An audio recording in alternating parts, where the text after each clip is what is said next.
should we eliminate the word risk from that meaning? No, I 100% think we should, because like creativity should be risky inherently. It's almost like, saying like creative. It's like saying the same thing twice almost. Work in the outdoor industry is being homogenized. It's homogenized because we're being intelligent and we're learning from others' mistakes, but directly replicating in an effort to find new results is kind of like, I don't know, isn't that like the Definition of insanity? Yeah, of insanity, basically. Like, that's what it feels like. I feel like redefining it a little bit to know that like creativity should feel risky.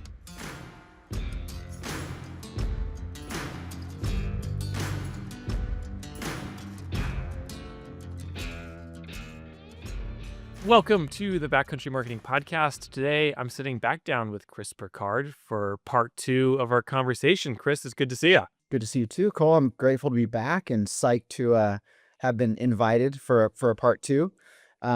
Always is a good conversation with you, and just been grateful to, over the last couple of weeks, months, get to know you a little more and stay in touch, and keep chatting. It's awesome. Well, I feel like we started a great conversation a couple months ago. For folks who haven't listened, that Yeah. was episode 192. Mhm. And I wanted to kind of pick up where we left off. And I was hoping we could talk about creative risk, mitigating risk, emotional resonance in content, Great. and then hit some of the questions that folks submitted from your episode, and then end Cool. on some failures of yours and what we could learn Yeah. from them. Uh, Yeah. so I think there's we talked a lot about in our last episode, this idea that brands are risk adverse, and there's a lot of changes obviously happening in the creative and content world these days. Mhm. And I would love to start the conversation by asking you, like, what's the greatest risk you've taken in the outdoors? And what have you learned from that risk management? And how do you apply that to your own creative work?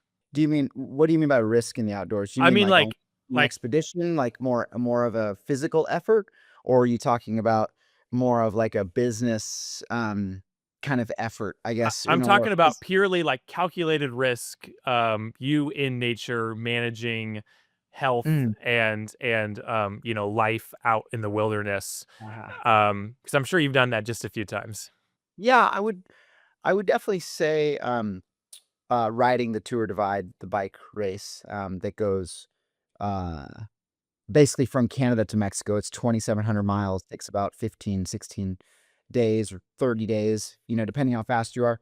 And there were moments on that ride where just I remember vividly, riding into a thunderstorm situation where it's like you're looking at a mountain and you're seeing lightning, and you're like, well, I'm choosing willingly to go up there and to do that. And I think I would say that in any effort that's been kind of like an endurance, ultra cycling, or long distance running situation, or whatever it is, I think that the lesson that I've always come back to, the one that just resonates with me deeply every time, is that I am so lucky to be able to choose this discomfort, because I think it's important to remember, oftentimes, like, we subject ourselves to these experiences. No one forced us to be there. No one forced you to climb that mountain, to climb that wall, to sign up for that marathon, whatever it is. It's like, and maybe there's the rare occasion where somebody has, I don't know, but at the end of the day, I just think that is such an important thing to consider, and it gives perspective to everything else that we say or we think is hard. But honestly, it's funny. I think that the physical risks kind of are um, not as scary as like the financial and business risks, in my opinion. Hmm. Because and this is, I know this is kind of a unique perspective, maybe one that not everybody shares, but when you're usually enduring like a physical risk of some kind, it typically happens kind of all at once. You're riding down a trail, and then all of a sudden there's a feature, and you're making this decision immediately, or you're stopping, evaluating, and then making it. It's not like one of those risks financially or business where you're like, well, I'm going to go for this thing. I'm going to dedicate this money to make this book, this gallery, this whatever, and then maybe it'll pay off. And you watch it slowly maybe not work or be unsuccessful, whatever you want to call it. That's painful because it keeps you up at night. You sweat about it. You think about it. You have anxiety about it. That's the worst kind of pain. I hate that. more than anything. Sorry, that's a long-winded answer, but, like, I just like, that's the one that, like, gets me the most, you know? What yeah, well, maybe there's something to that. Maybe that Totally. speaks to some of the discomfort and the anxiety around creative risk because it sounds like what you're saying is it's perpetuated. The anxiety isn't just in this an hour moment. It could be over the Mhm. course of months or 6 months. Yeah. Expand on Or that. many, many, many years. Yeah, well, I mean, a lot of times, you think about, pouring your time and energy into something, right? Whether it's this new creative endeavor or this personal project or this, new portfolio thing you're building for your I don't know, your production agency or your photography company or whatever it is. And, a lot of times we don't know when to call it quits. And at least having the perspective where I'm at of having done this many times and starting to see you know, when I know there's a point at which I'm not gonna get the return that I'm putting out, that's a scary tipping point, it happens all the time. Every time I make a film, a personal film of some kind, I'm always like, "Okay, how much money can I invest in this?" Is this a 10,000, 20,000, 30,000 dollar or more or larger investment, that I'm making or I'm asking of people. I don't know if I'm trying to gain that kind of like sponsorship, whatever. And then you're trying to evaluate, is this going to create that revenue back? Right. And really scary when it's just yourself putting forth that capital, but also scary when you're working alongside other brands or companies or people. And you're often creating, expectations that you wanna deliver on and not, under delivering or whatnot. So I think that those experiences have taught me lessons, and I've seen that play out in a lot of the personal projects that I'm usually doing, and I think it's kind of a crucial part of the creative process to do that. I often think, maybe this is a bigger topic for another conversation, part 3 or something like that, but I really try to consider what it means to actually create art and what that means to be an artist, right? And I would say that risk is an incredibly important part of that process. Hmm. So one of my questions was, should we drop the word creative risk? Should we eliminate the word risk from that meaning? But now you're making me second guess. Maybe we shouldn't. No, I 100% think we should because like creativity should be risky Hmm. inherently. It's almost like, saying like creative. It's like saying the same thing twice almost. And again, this is just a world according to Chris. So you can throw this out with a, grain of salt if you want, totally. But I feel like the scary thing is like we need to like make art risky again, or like make creativity risky again. You know what I mean? Like there has to be skin in the game. And this actually just comes right back to our last conversation, Cole, where it's like, we were chatting about some of the other amazing podcast guests and the idea that, work in the outdoor industry is being homogenized. It's homogenized because we want to follow suit with those before us who didn't make any failures, right? Or or we're being intelligent and we're learning from others' mistakes, but directly replicating stuff in an effort to find new results is kind of like I don't know, isn't that like the like Definition of dictionary insanity. yeah, of insanity, basically, like, that's what it feels like, and so I guess, yeah, I creative risk is a real topic and something important, but I feel like redefining it a little bit to know that, like, creativity should feel risky. What role does that play in the marketing department? Like, do you see those 2 as synonymous or because maybe some people would see those 2 as like, we should divide those. I would say that, I would say that it can play out in many ways, one of them being that, if I was standing in a marketing department right now and I was hearing somebody present an idea, um, I would wanna make sure that somebody in that group of people doesn't agree with that idea or doesn't like that idea. Why? Because the idea needs to have teeth, it needs to have an opinion, and as Yvon Chouinard once said, if you're not pissing off 50% of people, you're not doing your job, right? And that's the goal. I'm not really saying that, like, people in that marketing department should be arguing because it's probably an echo chamber where everybody has similar tolerance for risk. But the point being is that when that work is put out into the world, everybody needs to accept that there are certain consumers who are not gonna like this. And that's kind of like the whole point. That's the risk part. If we're approaching this and we are, said, Fortune 500 company that's saying like, "Hey, we're going to be everything to everybody," then you become vanilla very fast. I'm trying to, like, not spew out brand names right now. But, like, yeah, you become vanilla, and what happens to vanilla? Well, they get phased out of the box stores, and then something new comes in, and, out with the Lulu and in with the Vuori, who knows? It's, like, all the same shit at the end of the day, so it's like, where's the risk? Where's the voice, right? I think I have a low tolerance for brands and creatives and photographers and artists who don't have an opinion and who don't share that opinion.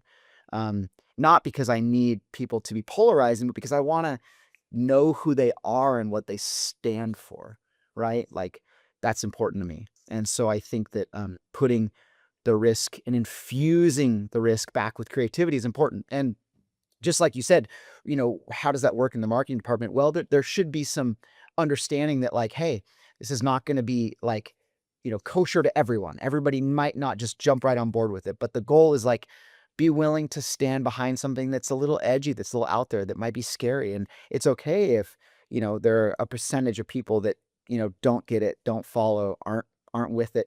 The goal is to adhere closer to that audience that you want and care about, and maybe find in the process new people to kind of, I don't know, work with or who are excited. What's an example of a piece of creative that has just felt right to you? And maybe it felt edgy and it felt out there, but in your gut, you were like, I know that this is a risk worth taking. Can you describe some of the parameters of around how you You want me to describe one of my personal pieces of creative or something that I've seen that I felt that way about? could you give me both? I could try. I'll try to dig into the memory bank. I remember there was a Gerber ad that Farm League did. Farm League is a production company in LA. Great people and good friends. And I remember right when they were starting out, one of their first projects where they really like put their stamp on it was this Gerber job. And I'm blanking on like the name of like the title of the piece, the anthem piece, but it was awesome. And it was this like rough and tumble, like gritty, you know, type of, kind of anthem piece that was just like so on point and so on brand. And you can tell that shots were, stolen and not everything was like, not everything was scripted and perfect. And, people were eating shit and stuff that normally like you'd send to a legal department and they'd be like, whoa, what? No, no, no, no, no," and, you can tell you're like, somebody pushed that through.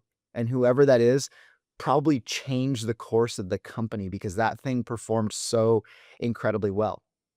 And, it was epic. I'm totally blanking on, like, the name of the anthem piece, but it was, like, maybe 8 years ago.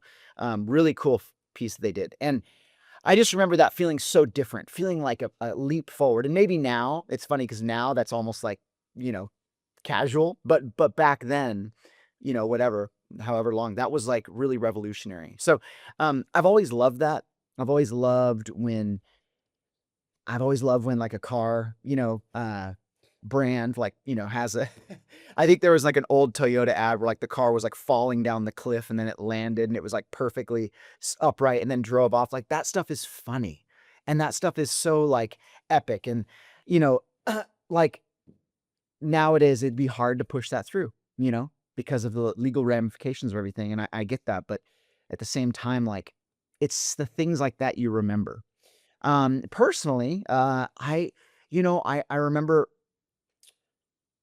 I'll just give you like a personal project example because I think it's challenging to like say that there was like, the create usually typically I'm not necessarily always bringing the creative to the table. It's usually like I'm working through an agency that is then, presenting the idea, to myself and to the brand and I am executing. So, there are times where I've seen it and I've seen the creative and I'm like, this is going to be really cheesy and I don't want to do this, but you got to put food on the table. And then there are times, and that's a tough thing to kind of swallow. And then there are times where you can see it for what it is, and you're like, this is going to be really cool. I really want to be a part of this.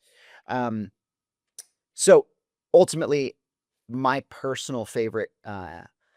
investment in that was, creating a book called At Glacier's End, and it was like a 7-year project that I did to document Iceland's glacial rivers, and the reason I think it was rewarding was mainly because it ended up being used on behalf of Icelandic's environmental branch of the government to advocate for the river systems and their protection, and this book became this, like, iconoclast for people who were in the decision-making seats to understand what was at risk when this land, was being sold for energy export. Now that's a mouthful, I understand, but basically, long story short, is I worked on a project for about 7 years. The whole time, I didn't really know what I was doing. It evolved naturally into something that became this kinda altruistic environmental pursuit. In the beginning, it was just like I wanted to take pretty pictures. And so, yeah, that became the most rewarding, long-lasting thing, and I also, at one point, made a children's book, and I thought, like, "This is gonna be so dumb, nobody's gonna care about this." But at the end of the day, I did it because I had kids of my own, and long story short, because I don't wanna, drag on, I know I'm talking forever, that became, like, the best-selling book I've ever done in my life, and it's sold at all the national park stores, and it's been really incredible, and I was so narrow-minded that I didn't really realize how that would get my work to other audiences that I never would have touched in the past. And so that became a really valuable project, and I just think, I guess what I'm saying is, like, sometimes the best results reveal themselves. It's kind of about sniffing out, "Okay, like, I'm interested in this. I'm open to this. I'm excited about this. I don't really know what it's gonna be, but I'm willing to follow that excitement."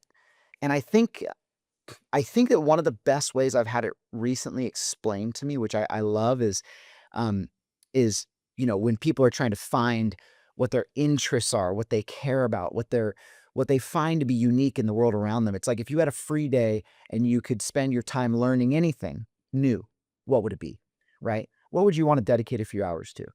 Like, that's an element of, like, following your nose and, like, following and trusting in some, inner knowledge or whatever. So, I feel like when it comes to the creative process, there is a bit of that. There is a bit of that. You kinda have to follow a little bit of intuition, and you owe it to yourself to see where things go, and I think the biggest risk is knowing when to stop. When is putting more energy into it actually gonna, like, take away, Hmm. whether financially or time or whatever it is, and when is it okay to just, like, put it out and start the next project? I'm assuming that's a very case by case basis. Eh yeah, it is, and I think that there's a way to evaluate each situation, and I'm mostly talking about, like, it's tricky because 'cause I'm kinda talking about myself with my own creative, putting something out into the world, but the other example was more me operating to fulfill a brand's creative, Yeah. which, as you know very well, sometimes you get these briefs and you're, like, reading through it and you're like, "Whoa, we can do this, but, is it gonna facilitate the desired outcome that you want?" And, it's tough because sometimes we have to sit there and kind of bite our tongue, um, but at the same time, you also feel a sense of responsibility to maybe voice your opinion that, like, the creative or the brief or the style might not, like, yield this compelling short film for festivals or this epic brand piece, you know? Um, but as you said, I think that the value really comes into being somebody who can, not just hold a camera, but people are coming to you for your creative input and for your advice and maybe as more of a collaborator instead of just a hired tool, right?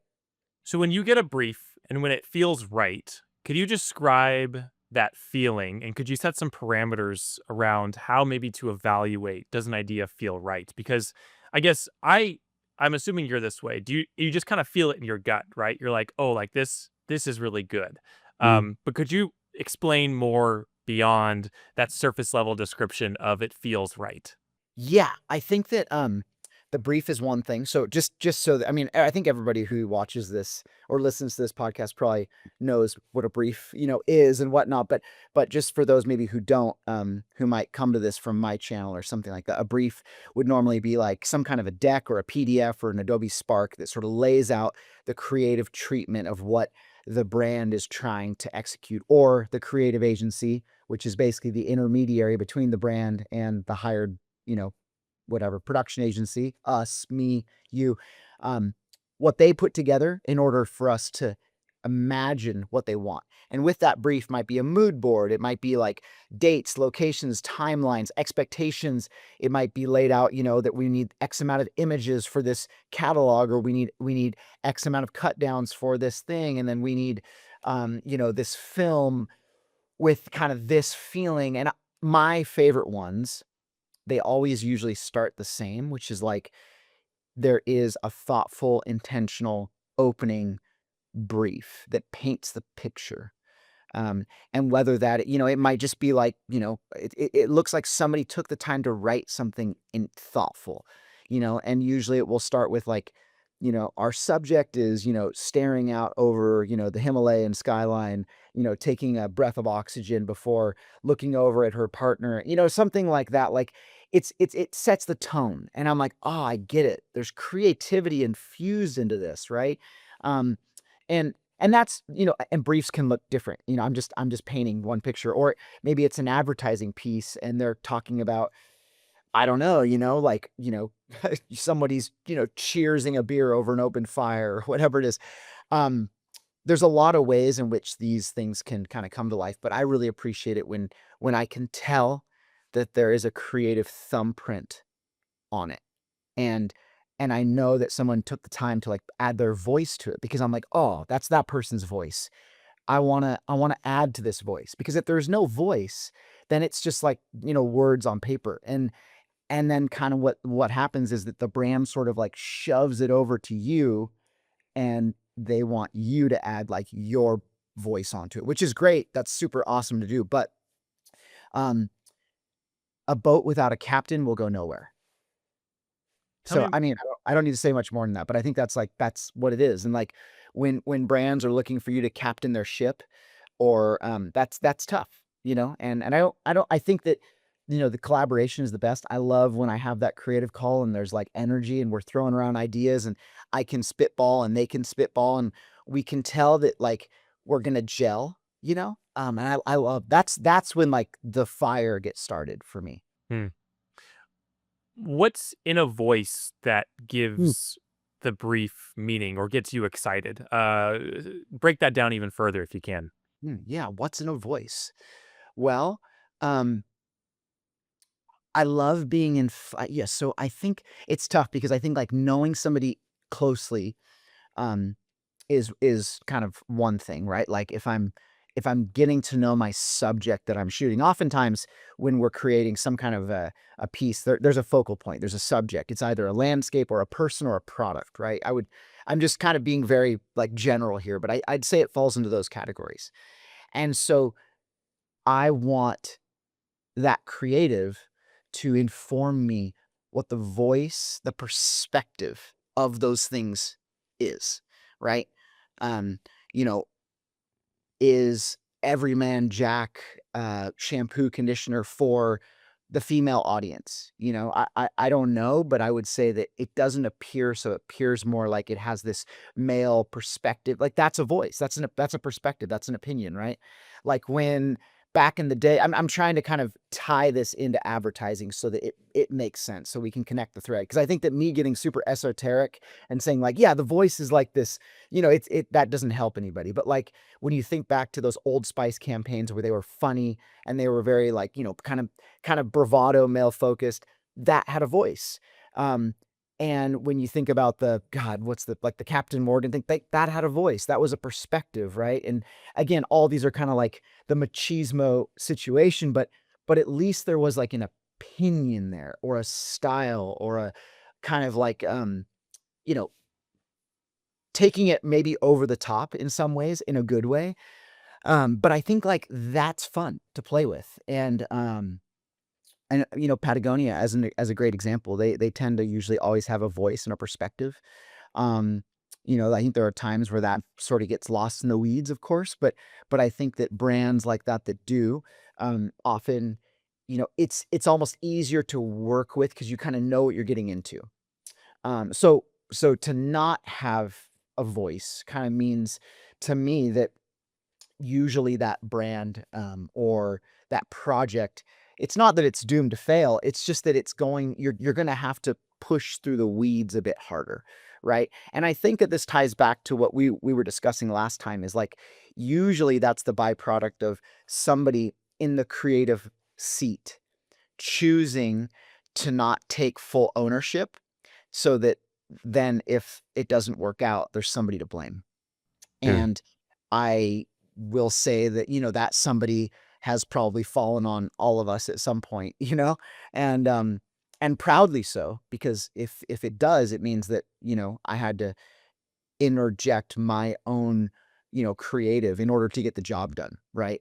And you can usually, typically these things manifest themselves afterwards, right? When you're sending over that first video review and you're waiting for feedback and you're like biting your nails and you're like sitting by the computer and you're like, is this remotely on brand with what they want?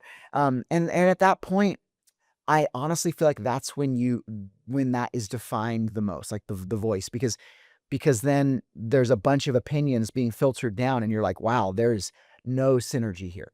Right. Mm. And I hate to say that it's kinda like it's sort of a backwards analogy or analysis, I guess you could say, because people can kind of fake it in the beginning. We're putting together a brief, we're pulling off the very best examples off the internet, we're pulling the best photographs off, for mood boards to inspire our production company or the photographer. That's easy, that's just like replication. But then when you send the work back for review, you send the images back, you send the video for, its first pass or whatever, that's when you start to really realize okay, was there a definitive perspective like it was laid out in the deck, or was that deck written by AI? I don't really know.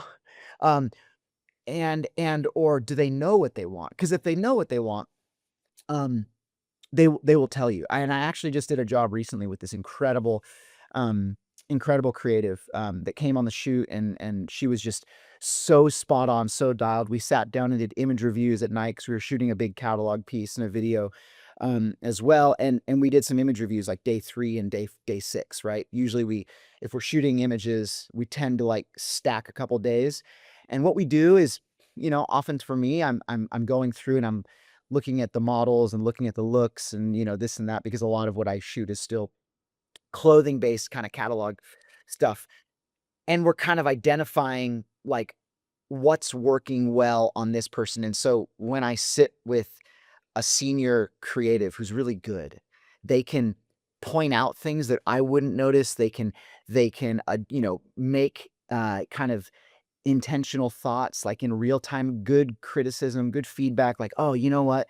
The way that, he or she holds her face here, like, maybe we kind of, work with this angle, or you know what, we've nailed that outfit. Let's put that one to bed. Let's get a little more creative. Like, let's do some shutter blurs. Like, let's kind of move around this scene. Let's shoot a little more pulled back or a little tighter. I really appreciate that because it gives me a really long leash to work more creatively. And I just, I've also been on those projects where the whole time you're kind of wondering if you're getting what they want because you're not getting critical feedback. Um and I hate to like slingshot this back to the same idea, but if you're not getting that critical feedback and somebody from the brand is with you on the shoot, that's usually a red flag. A red flag that they That don't. they either don't definitively know what they want, or maybe they don't know how to articulate what they want, or, um, they just aren't willing to, be the advocate for what they want. Because again, if I go shoot, this last job, I think we shot like 40,000 images. If I send back 40,000 images and some other senior level, who knows what, creative, what is like, points that says this sucks. I don't know. Like, it's obviously like if I sat with that person and they were telling me we're nailing it. Oh, this is great. This is what, or they're saying, you know what, like we need to reshoot this. Like, if I don't hear that, then there's nothing I can do to fix it. Right. So it's so important, I think, to have that critique, to make sure that that person's speaking your language.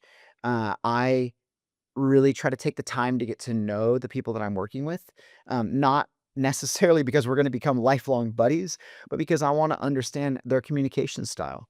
I want to understand if their communication style is soft or it's more intense, or if they need, I mean, if they need words of affirmation, if they need like, what's their love language? You know what I mean? Like I'm trying to understand how to make them as comfortable as possible, in order for their creativity to flourish, because that's really that's their job, you know? Mm. These are never short answers, I'm so sorry.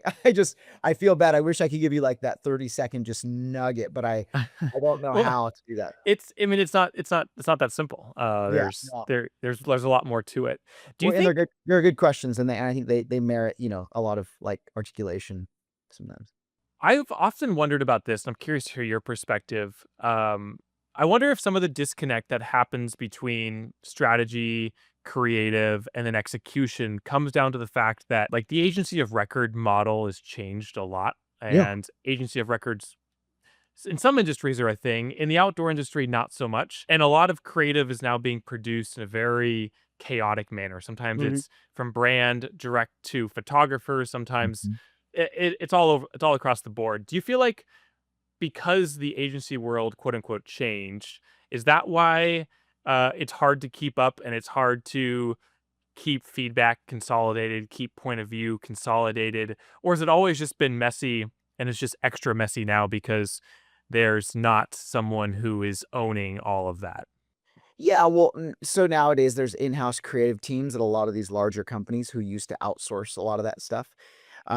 In some ways, that becomes a dream because you just have like one point of communication. For those who kind of aren't familiar with what we're referencing, a lot of times there's sort of a chain of emails. If I, the hired photographer or production person or whatever it is, studio, like if I have a question, it's going to go through somebody, that's going to go through somebody else, that's going to go back to the brand. And there are levels of separation for a reason, but I find that when I work direct to brand, which is kind of more common these days, simply because of, I think, a lot of things, people, brands are kind of, I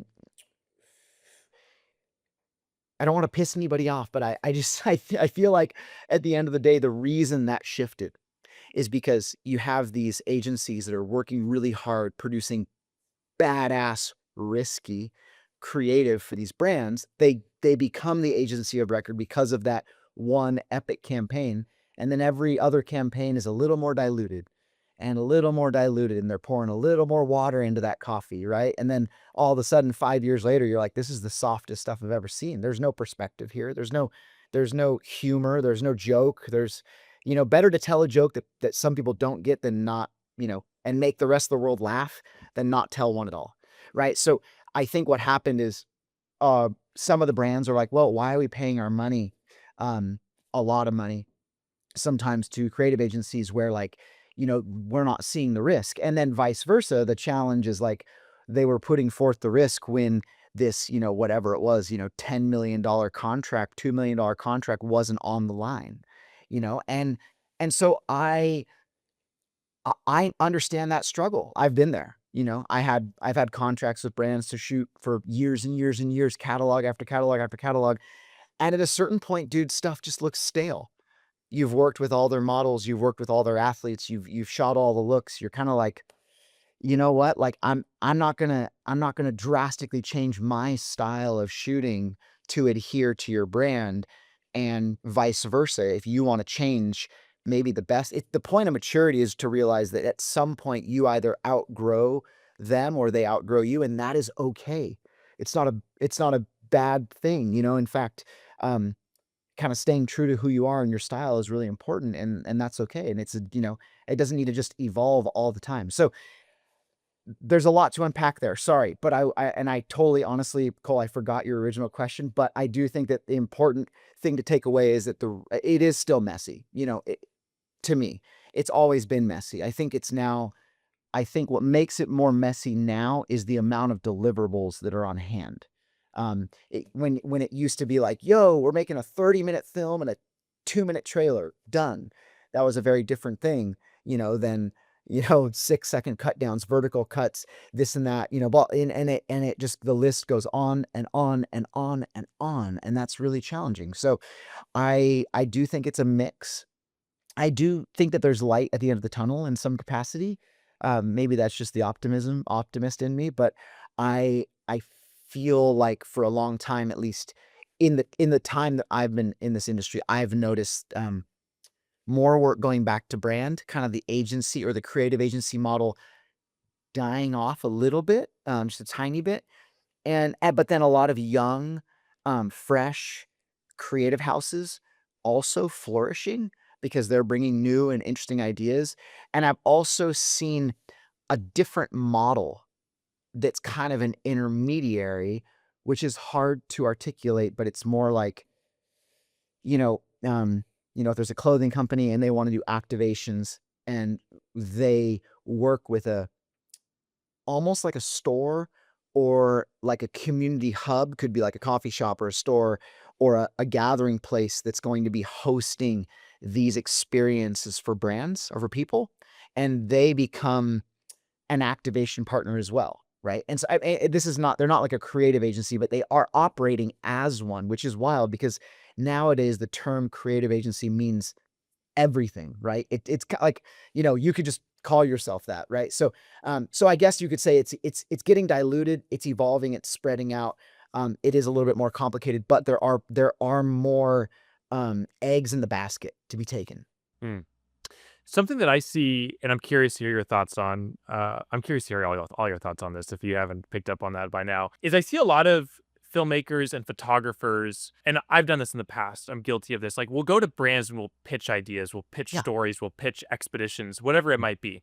totally. And something and sometimes it works and sometimes that's great, but I often wonder, are we perpetuating a problem without realizing it? Because we're not putting the brand's goals first. We're just saying, Mhm. "Hey, I've got this rad thing happening." I'm Mm. assuming that you have a goal. I'm assuming that you have a need that actually aligns with what I'm proposing. Right. And I'm curious to hear your thoughts on that. Like, is that something I think part of that habit is necessary because every filmmaker, every photographer is going to try and find a way to make their passion happen, and I totally respect that. But I also Yeah. wonder if that not damages, but if it just changes the way that brands work with creatives. That's so interesting, Cole, because I do think that I would say there are two ways to look at it. Sometimes when I'm proposing a project to a brand, um, I'm verbatim telling them, like, I'm not doing this. I'm not creating this to adhere to your core audience because you already have them in your pocket. They love you. They're the people that buy your stuff or whatever it is, or they use your product, and you already won them over. The goal here is to speak to a different audience, one that doesn't know about you, and that's what my intention is. And so what I'm saying now is like, well, that it almost answers a question that they didn't think to ask, right? Like, which is like, okay, how do I get these marketing needs or initiatives to a different audience, which I have always found to be the simple, most crucial step for success in this industry is like get your work in front of new audiences so that you can acquire more work, right? Um, and I think that sometimes brands overlook that. They are playing the same message to the same audience. And so I guess what I'm thinking is I'm usually trying to think of it from left field. Like, okay, if this is a mountaineering company, how can I showcase those products being used in a different scenario? Or how can I bring a Sony camera and a surf brand together to fund a project that's about parenting and risk and fatherhood that's going to then go to a festival that people have never even thought of using those things, but now they're seeing this organic product placement. It's going from festival to festival to festival. So to me, it's like when I'm pitching a personal expedition film, this, that, fund my thing. I'm thinking of it from that perspective. Um, how can this help you get in front of new audiences? Because if it's just the same thing that they've already done, like I know full well there's no reason to go to them to make that. You Mm. know, I don't need for more people to see that. And but then again, the other concept would be to ask them up front and say, "Hey, I'm doing this trip. It's in 6 months or it's in so and so. Um, I would love to help get this funded or help create something for you while I'm there. Are there any initiatives coming out? What's coming down the pipeline, et cetera, et cetera." I often find that those conversations about what's coming down the pipe is way better to have way beforehand, before you hit the whiteboard and start dreaming up ideas. Like, for example, if so and so brand was coming out with a new pack raft built for X, I would, based upon my relationship with them, this is usually relationship based because if you're getting insider information as to what's coming out and you can act on that, usually you have a relationship, right? So I might be in talks with so and so and they're letting me know that something's coming down the pipeline. Or I might reach out to them and just say, "Hey, I have a couple projects in the next 6 months, year. I would really love to work with you again. I'm just wondering what's coming down the pipe." And I might have no projects, but I'll tell you what I can creatively strum up an idea that would adhere to their marketing needs whilst telling a story. Do you know what I'm saying? So this is the voice, right? This is where it comes in. I'm like, "Hey, I'm Chris. I'm not a professional anything. I would love to tell a story about your product in this other context. I want so and so brand that we used on this expedition to help us tell a story about climate change or global warming, whatever, I don't know, whatever it is, or the glacier or living in these hostile environments and these beautiful people that are able to survive there, right? There's bigger narratives out there. Um, or maybe I'm overreaching here and it's really more about just like trying to get in touch with them because you want to shoot something. I find that, those are two different processes, I guess you could say. Like, just being hired to shoot a catalog is one thing, very linear. Being hired to them, either giving you money or hiring you to either shoot a product or support a trip, that will come back to them and fulfill their marketing needs. That's kind of those are two kind of different sides of the coin. Hopefully that makes sense. I know that, whenever I'm, talking about this business stuff, I'm always trying to like dumb it down a little bit because I don't know who the audience is and I don't just want to assume that everybody knows how these things work. Well, and I So, think most people don't have an inside look into the brand, right? They're looking on the outside and they're like, "Oh, this would be rad. X brand would be a great fit. mhm. I'm just gonna pitch this idea and hope that it lands." Yeah. Um, And you know what? Like, you have to pitch ideas and hear no's. You have to, and you become better and better at pitching ideas the more you do it. And the more visual aids you have and the more references for costs you have and the more tools you arm yourself with, the better you are going into battle. Because let me tell you, it's a battle to get paid, and it's a battle to make cool shit, and it's a battle you're gonna have to fight for what you want. Like, that's the point. And if you're not willing to, then I just don't know that it's necessarily the career path for certain people. At least trying to create your own creative endeavors or creative projects in some capacity, or storytelling. what's the role of feeling in marketing? Like, what role does that play? How powerful is that? I mean, I think it's everything. Like, Mm. you know how it is, like, you watch that one commercial a year and you're like, "Whew, that one gave me chills." I think the last one I saw was, like, there was a Nike commercial about, like, how strong women are, and I was like, that was epic." Like, it just, like, made me stop and think about it, and made me, like, I don't have any young girls, I have no daughters, but, like, it made me proud or have felt that proudness to, like, be, a dad of a girl or something like that. So I don't know, like, there are a lot of times I've seen great advertising that can strike an emotional chord. That's so important. Also, a lot of people's smaller personal projects that strike an emotional chord.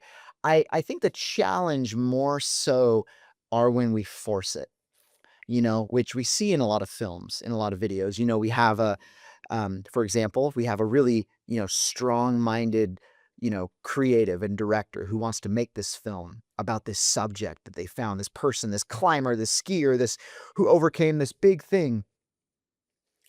But when they get that person on camera, they're just not delivering and they're not emoting in the way that they hope.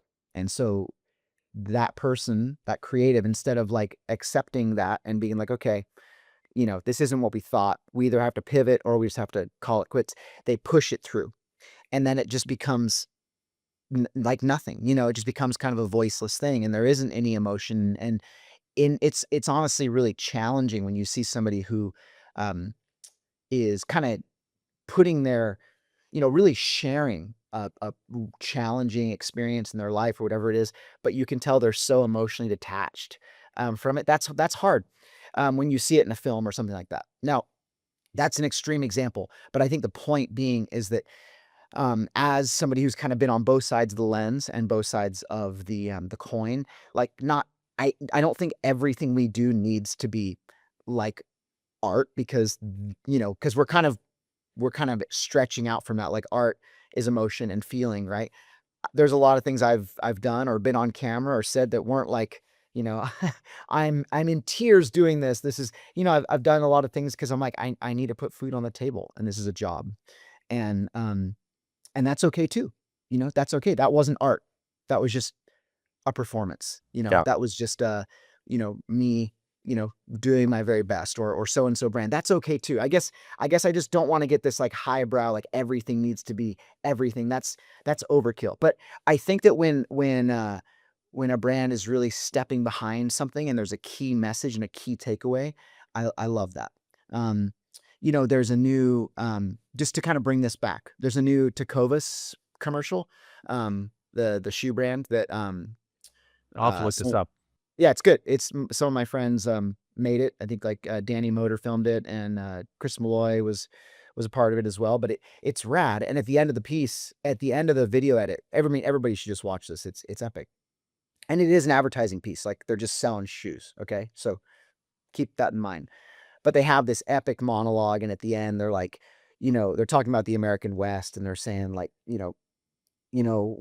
what the world needs is not more people in the West, but more West in the people. And there was an emotional chord there that it just gives you chills. Mm.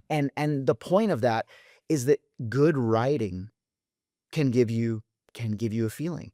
Like I got a feeling.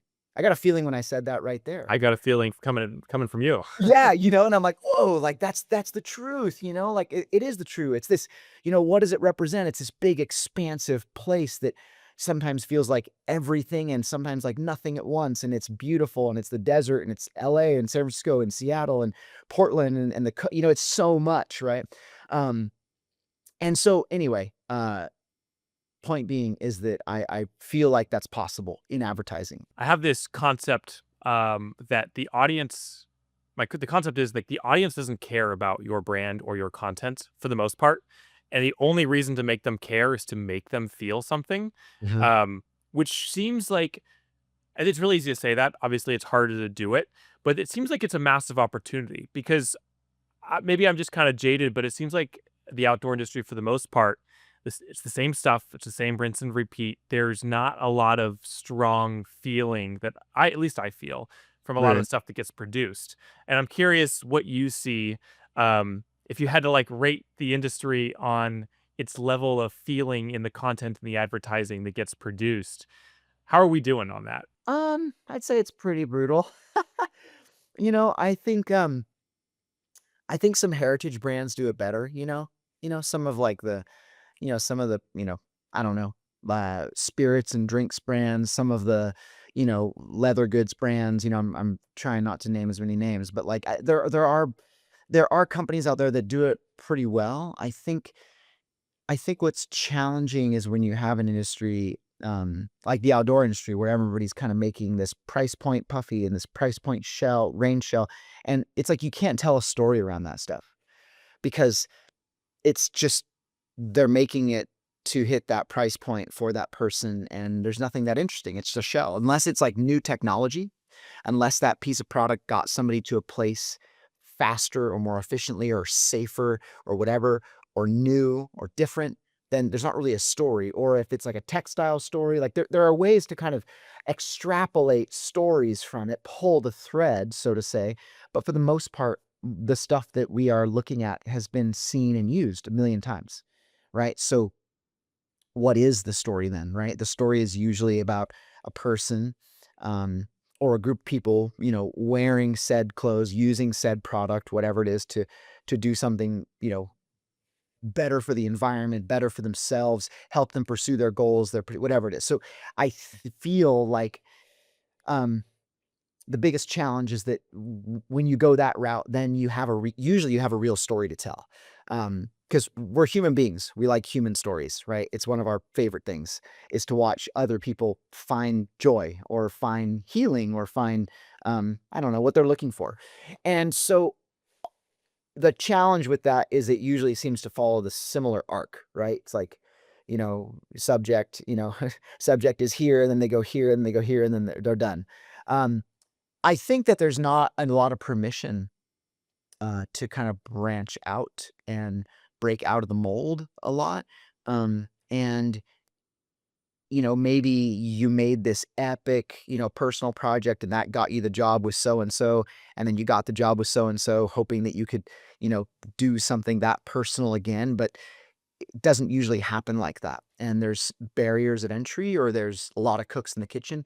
Um, so yeah, I don't really have like a definitive answer there, but I feel like, there are ways around it, I think that there are ways to kind of find ourselves and our opinions and our perspectives in those pieces, and, yeah, I would say that, you know, my favorite thing in the outdoor world in the last 5 to 10 years is kind of the repair is a radical act concept, with worn wear at Patagonia and Arc'teryx, refurbishing their stuff, and it almost kinda makes you wonder what was happening before this, I mean, of course, you could send your stuff in, but how sad that that wasn't a part of their marketing, that they will repair your stuff for free if you bring it into the store, like, that should become the standard, you know?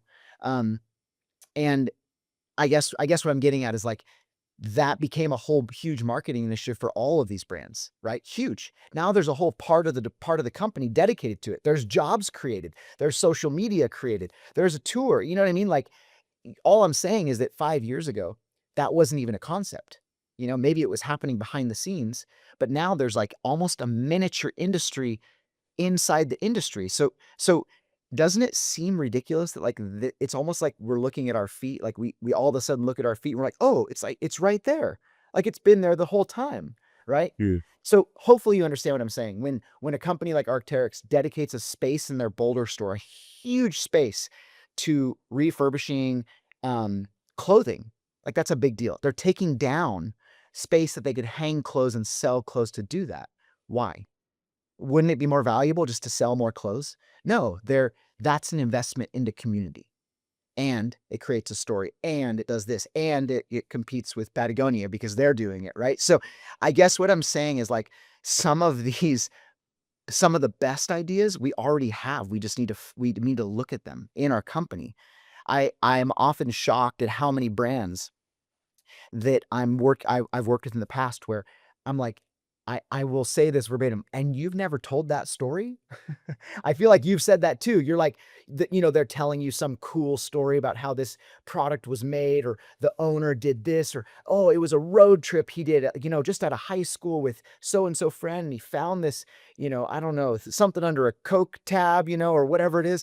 You're like, "And you've never told that story?" And I guess what I'm saying is, like, the stories are often already there. It's just about, telling them intentionally and thoughtfully. And there's a lot of brands, surprisingly, who have the story, but they're scared to share it because they feel like maybe they didn't build the brand around it initially, or there's some trepidation around if their audience will like it or not. Hmm. So, Or they just need the outside perspective to help them realize it's a good story. 100%. Yeah.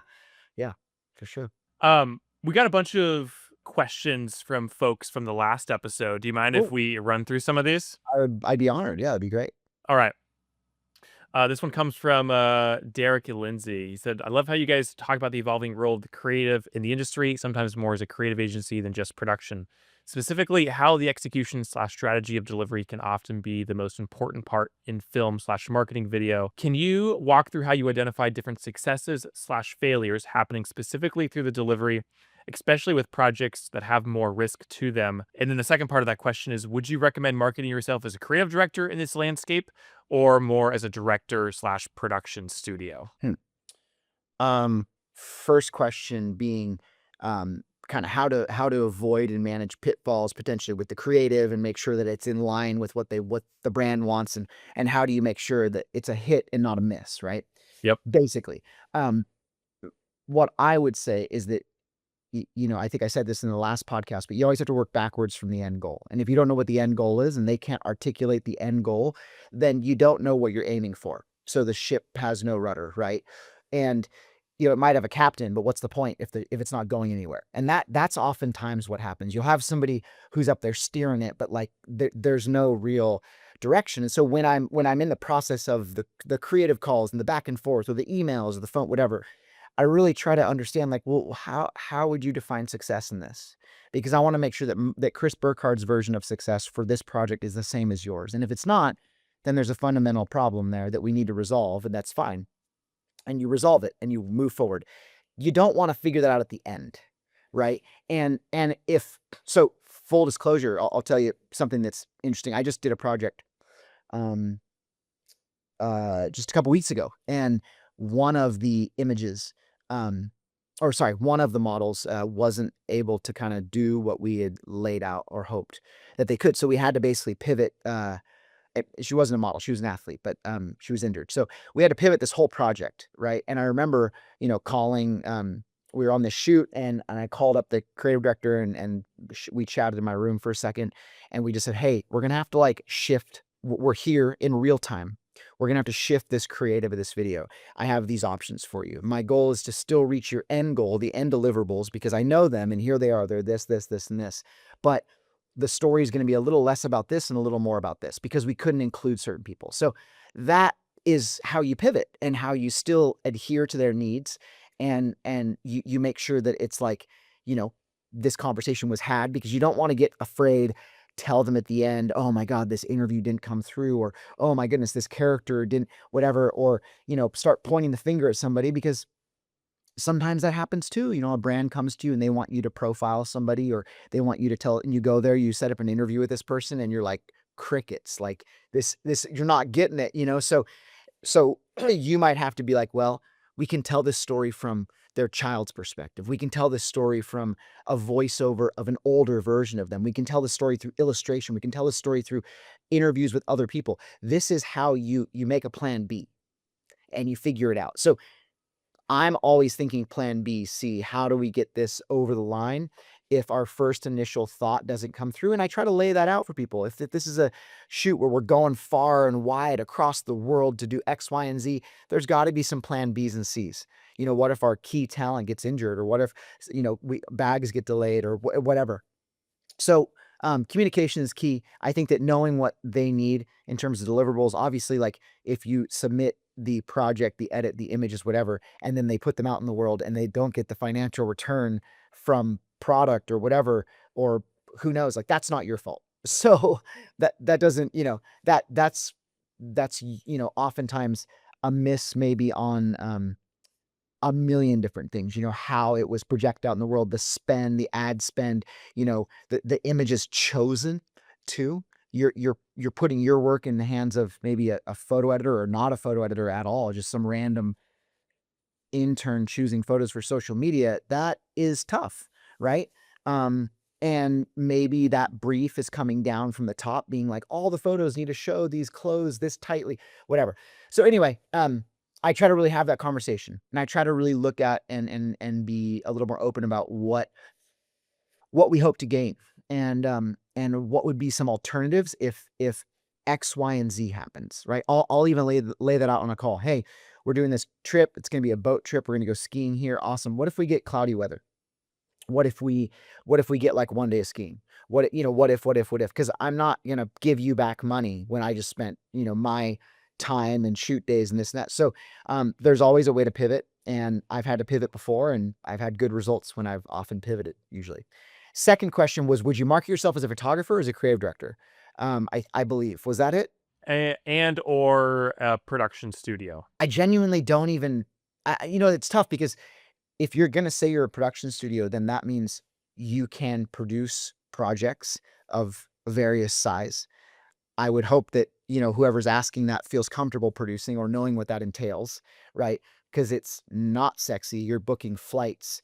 You're orchestrating locations. You're the middleman between the director usually and the brand or the agency, or you might be the agency there's a lot of there's a lot of hats a producer can wear, but it's usually not the most creative hat. So I would just say first and foremost, don't get good at something you don't want to do. That's sage wisdom. So call yourself a producer if you want to produce. That's great for sure. I have produced a lot, and I started producing my own projects, which gave me the confidence to then produce a lot of other projects. And I've done that quite a bit, but it's not as sexy, but it is really rewarding. Um, I would say that if the goal is to be known as a photographer and have your identity leveled up, then just promote yourself as a photographer, because the problem is that most people who shoot motion work, um, they don't realize, if you're just like, "I am just a DP," or "I am just a second unit shooter," or whatever, and you're not directing, or you're not producing, or you're not shooting stills, they don't realize that you show up and then you leave, and your images and your work, it doesn't get retained by you. It doesn't if you go and do a shoot for Toyota and you're a second unit, whatever, um, you know, video camera operator, or you're a DP, it's not like you're, like, keeping that work in your library. You're just handing it to the digital technician, and then you go home at the end of the day. So, I guess what I'm saying is that there is more notoriety. There is more room to make a name for yourself personally if you are focused on photography, I think, and directing, right? Those are the 2 roles that usually kinda tend to go like this. The other ones, they get absorbed by the whole. And I know that this is like I'm talking about this in very broad strokes because it's really hard to, like, just say yes or no. But I just think it's something you need to think about. Hmm, great. Okay, next question. Do you have any advice on getting work in front of brand directors? The Instagram algorithm hasn't been doing me any favors in this regard. It comes from Little Remington. Little Remington. Yeah, I mean, ultimately, that's a tough one to answer. I don't wanna be rude, but, like, um, there was a time before social media, just so you know, and we used to just call people or email people, and there are services that can provide emails online for a fee of a lot of different brands, or you reach out to somebody who's worked with somebody. Um, I don't know that social media is the best way to get your work in front of somebody. Typically, for me, I would say that it's a great way to connect for an email or connect for a contact or point of contact, but I'm not like sending images or a pitch on there. I'm usually just starting a conversation and then taking it quickly offline to a better place, that's suited for having adult conversations, in my opinion. Email or phone call or whatever, but like DMs are not the place that I feel like I want to do business. That's just me. I mean, again, I might be dating myself, but that's just not the way that I like to operate. So I would say that there is a number of ways. Obviously, it's also important to understand that you might be reaching out to somebody on social media because you want to shoot for them. But that brand, depending on the size, they might have some social media outsourced by an agency that just focuses on social media in like Milwaukee. They don't have anything to do with the photo shoots or with this. They don't have anything to do with that. So you need to do your research. You need to go online. You need to look up like, what is this company? What are they all about? What do they represent? Do I resonate with them? Is this a brand that I actually want to work for? Or is this a brand that feels like I'm going to have to shift my style of work drastically to work with them, or they're going to have to shift theirs? And if they have to shift theirs, that's not going to happen, right? So you want to make sure there's synergy. Um, and then I think that understanding and knowing what you're hoping to put in front of them. Is it an expedition? Is it a trip? Is it a job? Is it just to get your portfolio in front of them? Is it to get work? Define that, because as you define it, it'll help you narrow in on what you want to say and how you want to say it. That being said, there used to be more physical experiences like outdoor retailer where a lot of brands would go and you could go as a creative and meet a lot of companies and meet a lot of photo editors. Nowadays, it's a bit more dispersed. There are a lot of trade shows still. If you are in the hunting world, you should go to SHOT Show, right? Like, it's as simple as that. Like, if you wanna, you're working in Europe and you wanna go and meet people who are decision makers at the brands, the outdoor brands, go to ISPO. Like, it's not that complicated. That's what trade shows are for, right?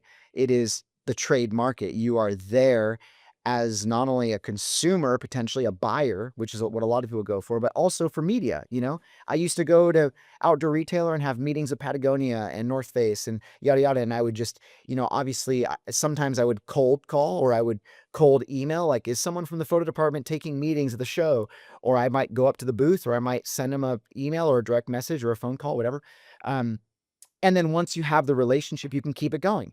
And you can go back again and just say hi, and I want to show you some of my new work. And they might give you a pat on the back and say, come back next year. But you always get some feedback, is what I find. Hmm. Great. Next question. Um, These are great. I love them, man. Keep them coming. okay, this comes from Lucas M. Peters. I'd love to hear more about balancing the video/photo aspect that seems more in demand these days. But more than anything, I'm curious to hear what he thinks about doing a total unplugged sort of shoot, hitting some nature with with a Nikon FE for a week, and getting off grid with an old school camera. It sounds like. If I'm gonna get off grid, I don't want to bring any camera. I mean, I think that's just what it comes down to. Is like I love photography so much, but it's not my preferred way of experiencing the world now. There was a time when it was, but like whenever I'm with my family or with my kids or just on my own trips, all I bring is a film camera, little film camera, and my phone, right? That's all I have. So to me, I want to unplug as much as I can. The only time I'm picking up a camera is when I've got to do a shoot or I've got to do a project now. And it feels a little more like a tool than it does a paintbrush these days, I will say. But that's kind of what happens when you use it a lot. Um, the first question was, can you remind me of that one? Sure. Yeah, balancing the video slash Oh, photo aspect. yeah. So, you know, it's a tricky one because I don't really know many people these days who are going to be going on a shoot and saying yes, I will shoot stills and video simultaneously, right? I always find that the best way to operate, if you are going to call yourself a production studio, you're going to operate as a production studio, is to say, hey, like, Chris Burkard, I am a stills photographer and a director and a producer. I do not shoot video. I will hire out a video team to operate because any video project really worth doing is going to need more than one person, right? Like it's going to need a sound guy, and maybe a drone operator, and then as you know. So, um, and anything really good is going to need a director as well. And so I like to direct and I like to produce, and I think that, for anybody starting out, I would always make sure that you're having that conversation with whoever's hiring you to say, "Hey, I can do this, but one of them is gonna suffer. So which one's more important?" Right? Because there's a tipping scale. They're not gonna be like, "Yeah, I can magically do both, and they're both gonna be the same quality." You're gonna stress out your model, or you're gonna stress out whoever you're working with if you're like, "One more pass for stills, one more pass for video, one more pass," that's brutal. How much better is it to then, go and say, "Hey, I will be shooting stills, and I will be hiring my studio will be hiring a video team to kind of shoot this." So I do think it's very common to answer the question and very popular to do that. Yes. But one man rodeo is not like the jam. I don't think that's the way that you want to I don't think really that's something you wanna build your name around either, because it's just gonna stress you out, and eventually I just don't know it's gonna bring out your best work.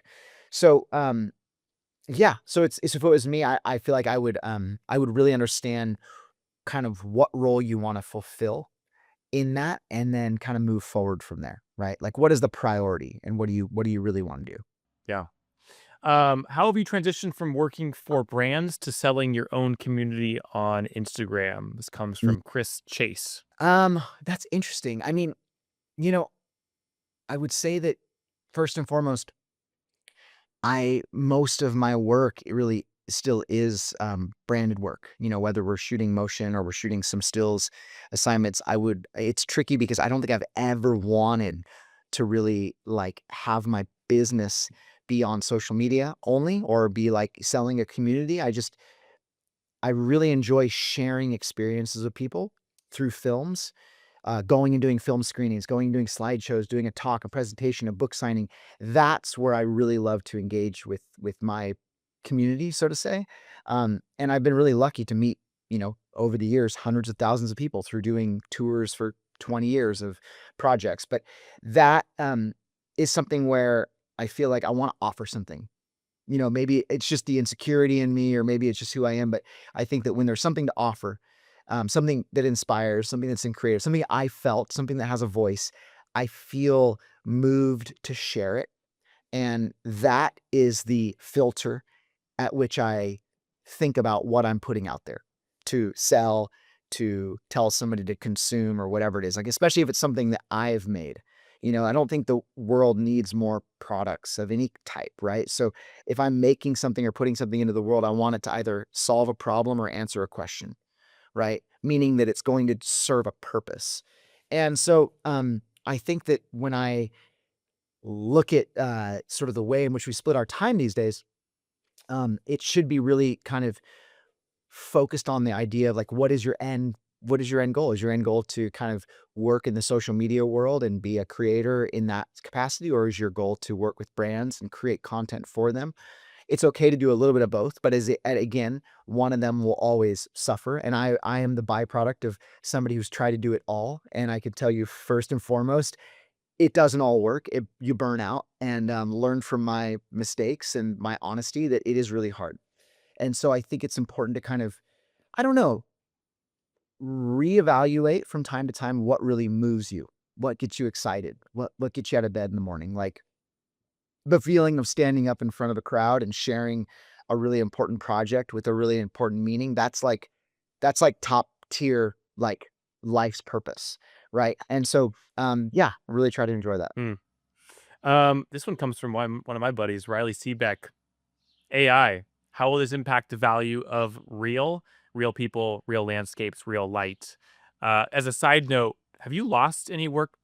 Has anyone approached you and been like, "We're gonna let AI generate all of this"? No, no, I haven't lost any work. Great question, but I have lost quite a bit of work from the tariff situation for sure. Yeah. Shoots being delayed and stuff not happening, or products not being able to be made. That's a real issue. Like, not, and it's going to become even more of a real issue. So that's brutal, but it is what it is. Um, in terms of AI, I do feel like eventually it is going to take the role of the modern day model and the modern day catalog shoot. Like, why would you need to go somewhere and spend all this money when you could basically, theoretically, um, you know, pay for this model's license to use their look, and then, use this location. I think it's going to become all still something that costs something, right? Like, my vision of it is that there's gonna somehow be like an Iceland AI model where, like, you're gonna be able to go to these locations in the AI space and, like, set up the shoot the way you want, or whatever it is. And obviously models and musicians are gonna license everything for this use case. It will eventually kill some portion of photography, and obviously I think that it will be really challenging for anything that's online in terms of what we view in the coming 10 years or so. It's going to be probably indistinguishable, the landscape photographs that are real versus AI. And so, therefore, what will it not replace? It won't replace real people offering real experiences in real time. That's something that I place a lot of value in. Books written by authors or people that you really care about. A slideshow with images, or a print signed from an artist that you know and you respect, right? That is, I think, going to become more important, because when everything else becomes watered down and trickled down, and you can't even tell what campaign was shot where, and then who's going to care? So I guess this is the time in which I might be thinking about sharpening other tools so that you have those to use when the time is right. And, I don't want to, like, get too, I have an optimistic look, and I do think that storytelling will reign supreme. And I think that it's going to be a time for artists to really thrive, right? Because I think that the commerce side of, like, just, going to do some random photo shoot or random video is probably going to be, um, absorbed a lot by AI, but also it can be a really helpful tool for a lot of the things that we're doing as well. So I just wouldn't, we can't throw the baby out with the bathwater. It's not going to be all bad or all good ever. It's going to be very, very, very gray, probably 50 shades. One of the last questions, as a brand working with an agency, how do you mitigate the risk that they might not understand your brand and miss on creative execution? Oh, so good. I mean, well, if you're taking that Zoom call, and the person talking to you is 20 to 30 years you're older or you're elder or you're younger, and the things that they're wearing and the things that they're talking about are not in line with what you are caring about or thinking about, that's a good red flag that maybe this is not gonna come through, right? And again, I think it's about looking at ourselves very clearly and being like, if I am the creative director of some brand and I am here to kind of navigate this and I'm hiring this agency, why am I hiring them? Am I hiring them because I need them to speak to this younger audience? Then trust them, right? That's what you're gonna have to do. You're gonna have to trust them. And it might be kind of hard. Um, but if you're trying to connect and you're taking the time to connect and you're trying to, and this is what I'm saying about like when I talk with creatives, I'm trying to really understand who they are. What kind of music do they like? What kind of food do they like? What are they into? How am I going to relate to them? Because the more I can relate, the more I can understand them. The more I understand them, the more I can speak their language, right? And so I think that human interaction in and reading people is like a big part of this job, this career path that people tend to not talk about a lot. If you are genuinely not a people person, which is okay by all means. There are certain aspects of this career path that might not be ideal. Being a director, for example, might be really hard if you feel uncomfortable orientating or asking for what you want in your personal life, right? Um, so I know I'm getting kind of out there, but ultimately it is tricky, and I think that you need to do an evaluation, of those people. I'm not just saying at face value, of course, because it's judgmental, but it is what it is. You're gonna potentially spend a lot of money to this agency that you want to understand you, and it needs to be clear that they understand your consumer, and that's really important. So, um, I don't mind doing, exercises with them, try to understand, not like we're playing mind games here, but like even on the shoot, if I'm with somebody from a brand and I'm playing a certain type of music and they're like, or I'm like, oh, what, put on something from your Spotify and you're trying to gauge what they're listening to. And you're trying to put yourself in their shoes. Where did they grow up? Where are they from? Where does their inspiration come from? Where do they kind of see the future of this and that? So I really feel like that's something that is more commonly it's a quite a big issue, I think sometimes, is that feeling that the agency understand me? They're gonna be delivering this creative. Do they really understand our brand? And sometimes no. Hmm, incredible. Okay, Chris, before we wrap up and I let you go, can we talk about failure? Yeah. I'm curious, what's a campaign or a project in recent history, I don't know, 3 years that yeah, just you look back on, you're like, man, that didn't work or it didn't turn out the way I would have liked. Um, Mhm. yeah, what did you learn from that? And can you, of the details that you can share, please share them. Yeah, yeah, there's some stuff I can't really share because it's like I don't wanna throw Yep. I'll throw myself under the bus all day long, but I don't wanna throw any brands in the bus, but there was a video project or 2 that we've made in the past that was kinda short, kinda that 3 to 4 minute thing where, like, there's not really a story arc, but you're trying to get there because if it's over 30 seconds or over 90 seconds, it needs some kind of an arc, right? If it's under 90 seconds, it can just be a sizzle reel of some type, right?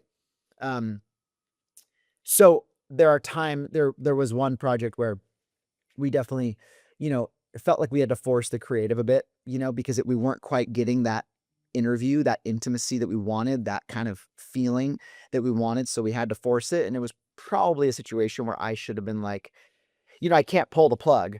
But we offered other options like, hey, like I was saying earlier, what if you sort of look at all the periphery ways to tell a story. If the goal is to get to this point, you can enter it from any angle, right? So there are different ways to get there. And we kind of ran ahead with what we had. And because of like, time crunch and this and that, and the brand needed it by this date and, and yada, yada, yada. And classically, like, gave us less notice than we could have had, um, and it suffered and it wasn't that great. And then I've also had projects where I went and did a trip to Patagonia one time for this company, Mont Blanc Watches, I think. And it was really cool. It was a great, great experience, but we had the worst weather of all time. It rained for 10 days. And the project was actually about photographing landscapes in this place. And I remember like day 9, we haven't seen Torres del Paine, we haven't seen anything, none of the peaks. It's so crappy, like pouring rain. And we were like, you know what? Like, we're gonna have to salve it. We've already spent the money. Everybody's there. Everybody's gotten paid. It's like it's either nothing is coming from this, or we're gonna have to do a 180.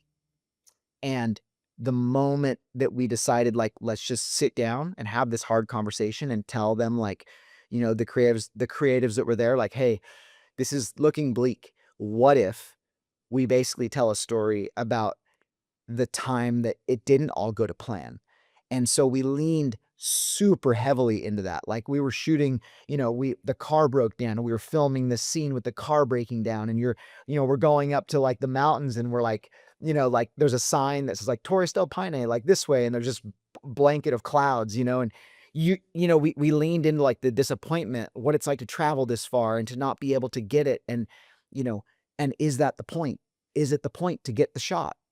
And in fact, that project, I mean, this is a roundabout way of saying that it wasn't a miss. It actually performed really well. But the whole thing was about the fact that it doesn't always go to plan.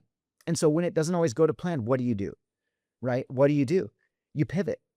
You find other things. You find other faces and details. You look at the macro, not just the big, wide, beautiful. You look for the details. And I think that was it's a good exercise when things don't go right. Like it's a great exercise because you're having to work on other concepts and ideas. And I'm grateful that they were open to that.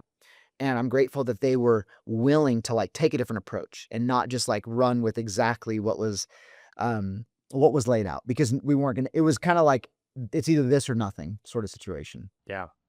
Incredible. Chris, thank you so much for the time. Thank you for the thoughts. Is there anything else you want to leave our audience with before we sign off? I mean, I would say that 99% of the projects that I have done that were either successful or unsuccessful was really the byproduct of me knowing what I wanted to do with my own creative pursuits. And there are times where I've done the exact same thing I did 5 years ago, to a T, but my heart wasn't in it.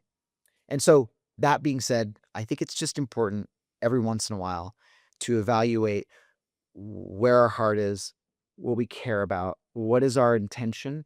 I used to do it on a yearly process, and in a yearly process to kind of find some way in which I can reevaluate what my goals are. And so I guess what I'm getting at here is, whether that's meditation or reading a book or prayer or whatever you need, like being creative is a sensitive act. Being creative is an emotional act. Being creative is it's a feeling. It's about finding, it's about finding moments and slivers of beauty that maybe others don't. And so I think that in order to be that sensitive to it, you have to be sensitive to the world around you.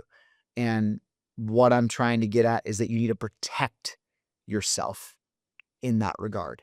And so finding a way to fill back up your well, because when you're on a project or a shoot, you're giving, giving, giving, and whatever that looks like for you, take a week. It took me probably 17 years of doing this before I realized that this idea of like taking time for self-care and to like reinstill inspiration was actually valuable. Like I never went on a vacation I never got on a plane to go on a vacation for about 15 years. The only place I would ever go is just for work. And and finally now I'm giving myself permission to do that. And I guess the only thing I'm getting at is that like human beings are sensitive creatures, and we really need to kind of sometimes realign with our North Star. And so I think that on a yearly basis now, I read the same books. I try to find some kind of a creative pursuit that is meaningless. It's not to make money. It's not to build a name. It's not to even share with anybody. It's just to learn something new, to prove to myself that I like can do that. And so whatever that looks like for you, I would just urge people to do it. I have so many friends in this industry that I love dearly, and I've seen them burn out, and some of them have burned out and the match has never reignited. And so I just really want creatives to look out for creatives. And I think that that's just important. Yeah. Beautiful. Chris, thank you again. I hope you have a great Thank rest you, of your bro. day, and Yeah. get some R&R. Dude, I'm going to. I hope we do part 3, and it would be so fun someday to like to do it in person. And Right. yeah, it'd be really cool. It'd be really awesome. So thanks again for having me. Appreciate it. All right. See ya. Cheers.